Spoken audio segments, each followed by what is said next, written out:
sampaikan dengan NIM B91219106 KPI semester 4 A4. Ini saya akan menjawab 5 pertanyaan dan menjawab 5 pertanyaan dari soal yang sudah disampaikan sebelumnya. Yang pertama yaitu apa saja upaya yang harus dilakukan oleh seorang pembicara agar dapat mempengaruhi pendengarnya.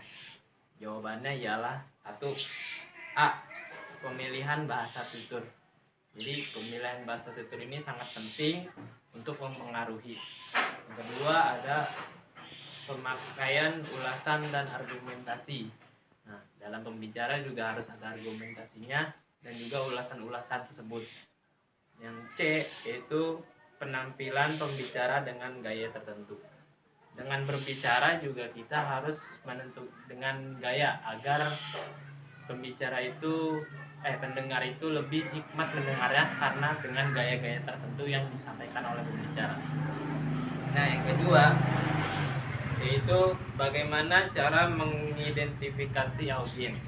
Caranya ialah dengan cara mengelompokkan sejumlah audiens yang memiliki gaya hidup, kebutuhan, dan kesukaan yang sama. Nah, jadi semua itu harus ada dalam mengidentifikasi audiens.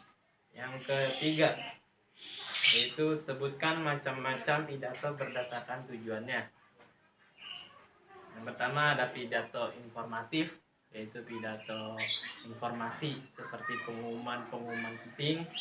Yang kedua ada pidato persuasif, pidato yang mengajak kepada suatu kebaikan, mengajak seseorang kepada suatu kebaikan.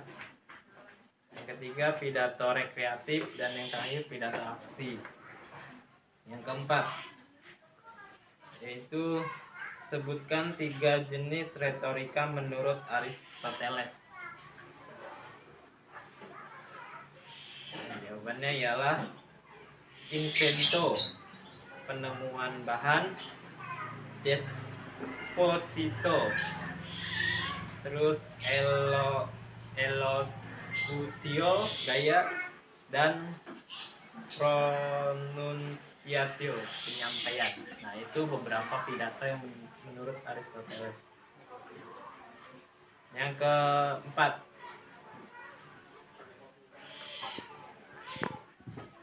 yaitu marilah kita sebagai warga sekolah dapat menjaga kebersihan lingkungan sekolah dimulai dari diri sendiri, seperti membuang sampah pada tempatnya dan tidak meninggalkan barang-barang di laci karena dapat menjadi sarang nyamuk.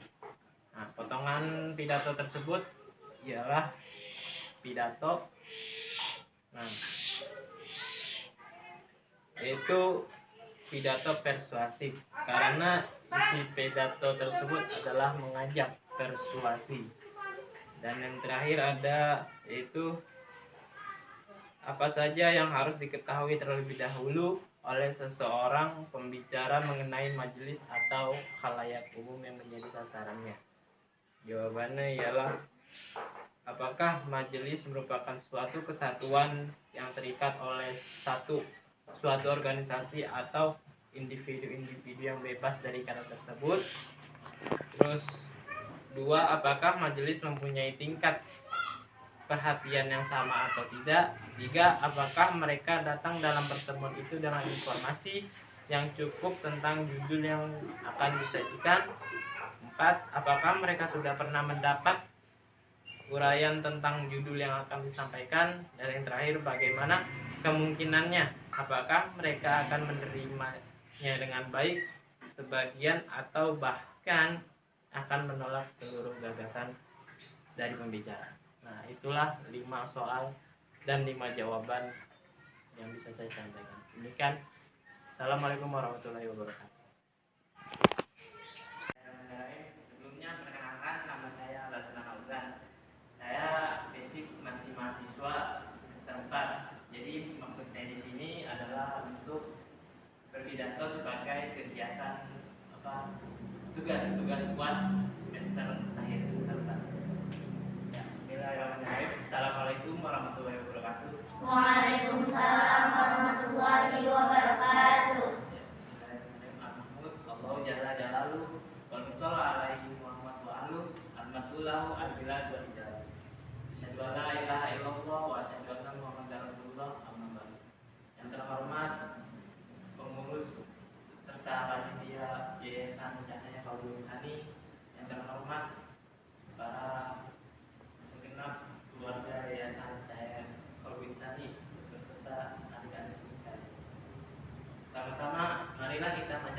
puja dan puji syukur kita atas kehadiran Allah Subhanahu wa taala yang telah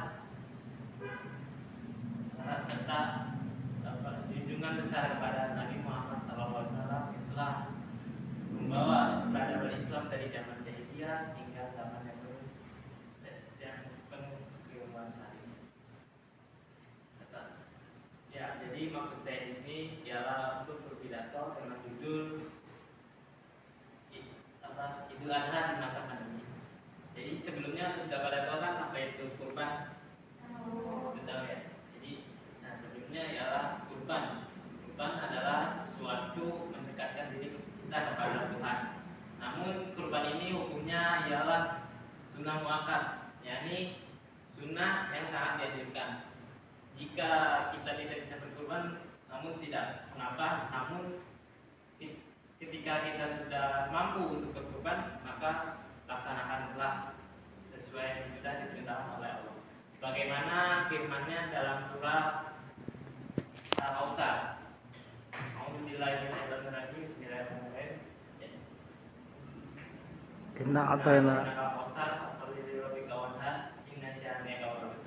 Nah, yang mengandung arti berkurban yaitu ayat kedua. Fasholli li rabbika wanhar, yang dimana artinya dirikanlah sholat dan berkurbanlah semata-mata hanya untuk mendekatkan diri kepadaku. Nah, di situ sudah wajib bagi kita seorang umat muslim berkurban setiap tahunnya. Dan juga berkurban ini ialah awal dari contoh ketika Nabi Ibrahim yang mendapat mimpi dari Allah, yaitu mimpinya adalah menyembelih anaknya sendiri, Nabi Ismail. Nah, karena beliau adalah seorang nabi, jadi mau nggak mau beliau harus melaksanakan perintah tersebut. Akhirnya seorang Nabi Ibrahim pun, meskipun itu anaknya, karena itu perintah Allah, jadi ia tetap lakukan. Nah, dia lakukan dalam mimpinya itu, ia harus menyembelih anaknya sendiri, Nabi Ismail. Menyembelih, dan ketika menyembelih, anaknya berubah menjadi domba. Nah, dari situ perintah untuk berkurban baru turun. Akhirnya umat Islam berkurban setiap tahunnya. Itu di bulan Dzulhijjah ini. Dan juga itu kurban bisa dikenal juga dengan ibadah haji. Yang dimana haji ini dilakukan setiap tahunnya ketika itu kurban, karena waktunya yaitu ketika Dzulhijjah ini. Jadi kenapa disebutnya lebaran haji? Karena waktunya orang-orang Islam untuk pergi haji. Jadi ibadah haji ini ada waktunya, bukan sembarang haji. Dan juga kenapa ketika pandemi ini juga banyak sekali perbedaan kurban di sebelum pandemi, yaitu sholat Id jadi susah, hanya dibatasi beberapa orang ataupun di rumah saja. Dan juga kurban juga tidak bisa disaksikan rame-rame karena perintah dari pemerintah yang dilakukan mengenai pembatasan sosial yang skala besar. Dan juga ketika pandemi ini juga kita yang berkurban lebih bagus, karena banyak kan orang-orang yang kesusahan ketika pandemi. Karena pandemi orang yang susah untuk bekerja, mencari uang. Nah, alhamdulillahnya bagi seseorang yang bisa berkurban, nah dia bisa bersedekah dengan cara apa? Dengan cara dia berkurban. Nah, dia membagikan hasil kurban itu kepada orang-orang yang membutuhkan, kepada fakir, miskin ataupun kerabat dekat. Kurban juga ada syaratnya. Syarat hewannya kan ada hewan ternak lah, seperti sapi, kambing, unta, domba, kambing.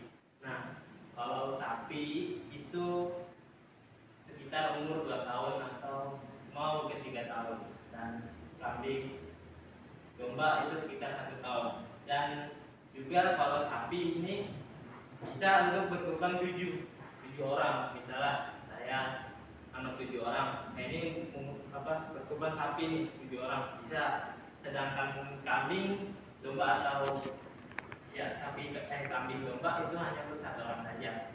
Itu sudah hukumnya. Ya, mungkin itu